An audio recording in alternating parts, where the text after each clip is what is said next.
What's up, family? This is your man, not your boy, Go Black to Africa. You know, I want to report this right here that the Republic of Congo is broadcasting the news that they are part of the children of Israel. You know, this whole awakening is happening to where people are digging into the ancient writings, the scrolls, the scriptures, and seeing that this whole makeup of the punishment towards a people that you find that were the children of Israel are relating to Africans. Check this video out, and I want you to look at it in its entirety and see what you find to be truth so that you can be equipped with information of knowing the history beyond than what was told to you.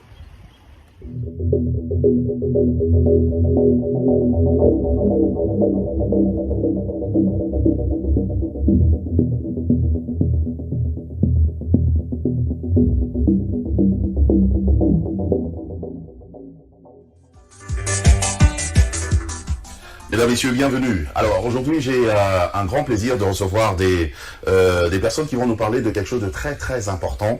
La chose, au fait, c'est une chose qu'on ignore concernant justement les Juifs, les Hébreux. Et le saviez-vous que les Juifs étaient des Noirs? Est-ce que vous le saviez? Enfin, on va essayer d'en parler aujourd'hui avec nos invités qui ont accepté notre invitation. Il s'agit bien sûr du docteur Aké Dieudonné. Bienvenue. Merci, bonjour. Bonjour, et nous avons aussi le docteur King Fortuné, avec qui on a parlé d'ailleurs depuis très très longtemps. On préparait cette émission. Bienvenue. Merci. Voilà, alors je m'en vais directement, je pose la première question parce que c'est vraiment cette question-là qui va nous aider justement à avancer. Hein. Vous allez essayer de répondre tout le temps à deux. Je commence par docteur Aké. Vous dites que les Juifs, les vrais Hébreux sont des Noirs, les Africains. Nous. Pourquoi? D'accord, merci. Je voudrais saluer les téléspectateurs de Congo Web et qui nous suivent actuellement et dire que nous sommes si heureux de partager ce thème avec eux. Et les Juifs sont noirs. C'est choquant. C'est choquant. C'est choquant, mais c'est une réalité parce que quand on parle de Juifs ou Hébreux, cela fait attrait aux Saintes Écritures, à la Bible. Parce que la Bible, nous savons bien que Dieu a donné sa parole à un peuple donné. La Bible dit que Dieu a regardé parmi tous les peuples, il a choisi, n'est-ce pas, une nation. Une nation. Voilà, qui devait, n'est-ce pas, être appelée la nation élue, le peuple élu. Et c'est à ce peuple élu que Dieu a confié sa parole. Et ce peuple-là s'appelle le peuple d'Israël. Et maintenant, nous disons aujourd'hui qu'Israël est un peuple noir. Et ça choque parce qu'il y a un peuple qui existe aujourd'hui. En Israël.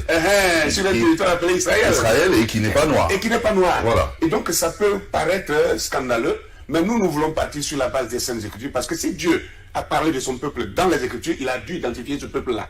Il a dû identifier ce peuple-là. Que disent justement les Saintes Écritures? Premièrement, il faut d'abord enlever l'obstacle qui fait l'écran dans la mémoire des gens actuellement, parce que dès qu'on dit que les Hébreux sont noirs ou les Juifs sont noirs, directement tout le monde tourne ses regards vers Israël, en Palestine, et on voit que ce sont des Blancs. Alors donc on se dit, mais qu'est-ce que ces gens-là racontent là? Est-ce que ce n'est pas des hérésies là?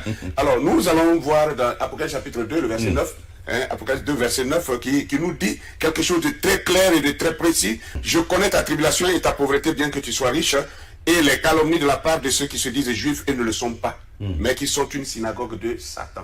Ça, c'est terrible. Dieu est en train de nous prévenir qu'il y a un peuple qui allait se substituer au peuple élu et qui allait se faire passer pour des Juifs et qui ne seraient pas des Juifs. C'est une imposture, ça. C'est une imposture, mais qui sont une synagogue de Satan, c'est-à-dire des adorateurs de Satan. Une synagogue, c'est un endroit où les Juifs se rassemblent pour adorer. Mais Dieu précise que ce sera les gens de la synagogue de Satan. Ça, c'est terrible. Et nous devons faire attention à cela parce que, alors là, si on ne fait pas attention, on risque de prendre le faux pour le vrai. Et le vrai pour le faux, c'est ce qui a été fait d'ailleurs. D'ailleurs, encore, et après chapitre 3, 9, dit encore la même chose et enfonce la chose plus gravement. Et Apocalypse 3, 9, qui nous dit encore, voici, je te donne de ceux de la synagogue de Satan qui se disent juifs et ne le sont pas, mais qui mentent. Vous voyez le mot qui est utilisé par Dieu ici, qui mentent. Voici, je les ferai venir se prosterner à tes pieds et connaître que je t'ai aimé. Alors, Dieu dit, je te donne de ceux de la synagogue de Satan qui se disent juifs, mais qui ne le sont pas, mais qui mentent. Quand Dieu dit que quelqu'un ment, il faut bien peser ce mot-là. C'est grave. C'est très grave. Oui. Dans la Bible, Jésus a dit que celui qui est le père du mensonge, c'est Satan. C'est Satan.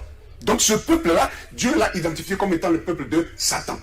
Voilà pourquoi ceux qui sont en Israël, d'abord à commencer par la langue qu'ils parlent, ce n'est pas l'hébreu, ils parlent le yiddish. Ça, ceux qui ne le savent pas, c'est de l'ignorance. Et le yiddish, c'est une langue germano-turque, mélangée des mots slaves.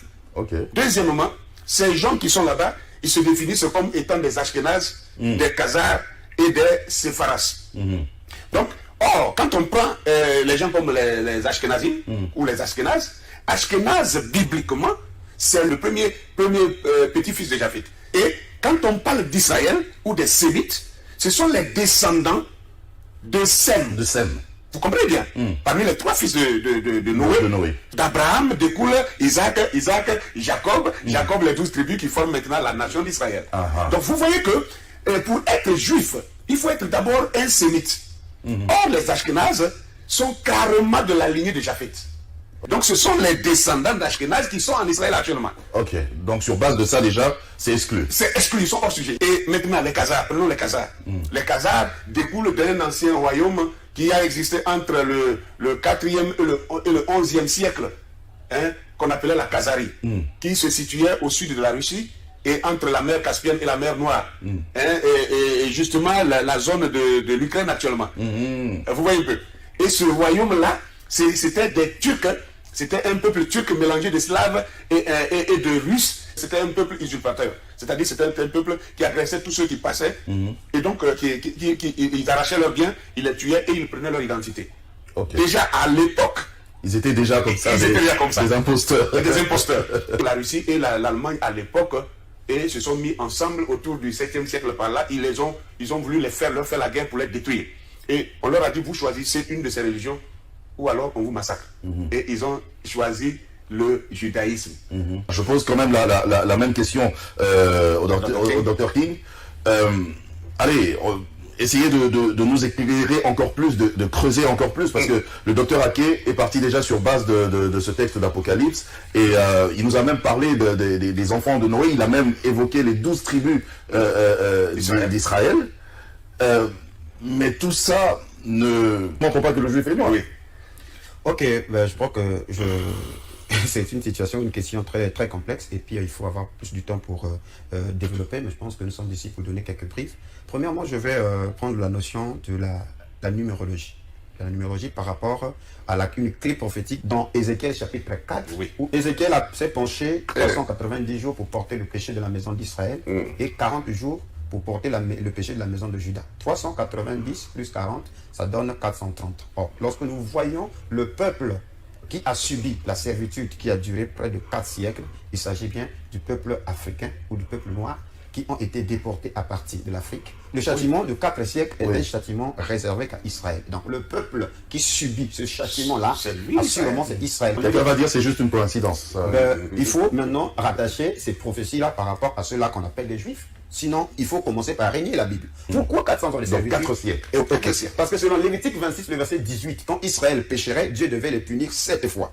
Et au verset 33 jusqu'au verset 34, il est dit, je vous disperserai parmi les nations, je vous arracherai de vos terres. Et dans Deutéronome 28, le verset 68, là, dans Deutéronome, il faudrait que les téléspectateurs prennent leurs notes, qu'ils étudient, qu'ils lisent calmement ce chapitre, comme dit mon frère ici, il faut le lire avec les yeux décolonisés. Il s'agit là des châtiments qui devaient toucher Israël en cas de désobéissance. Et le dernier châtiment, il est dit, et l'Éternel te ramènera sur des navires en Égypte, et tu feras ce chemin dont je t'avais dit, tu ne le verras plus. Là, vous vous offrirez en vente à vos ennemis comme esclaves, comme servantes. Donc, la servitude qui devait durer 4 siècles là précis, c'est la traite négrière selon Deutéronome 28, 68. Il devait revenir d'abord en Égypte. Et l'Égypte, c'est l'Afrique. C'est à partir de l'Afrique qu'il devait être vendu. Parce que le mot Mitzraïm, c'est aussi servitude.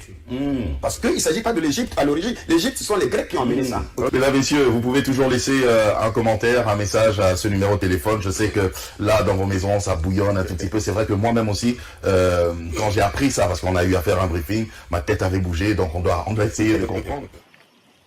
This is your man, not your boy.